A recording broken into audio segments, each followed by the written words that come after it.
melambangkan kasih sayang antara jantan dan betina.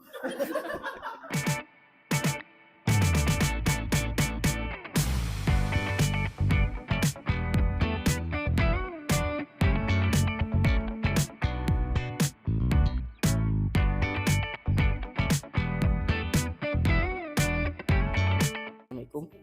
Sebenarnya saya nak buat benda lain tapi jadi benda lain.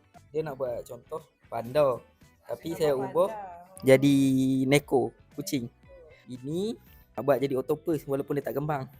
So bubuhlah tomato. Jadi macam hiasan untuk melambangkan kasih sayang antara jantan dan betina.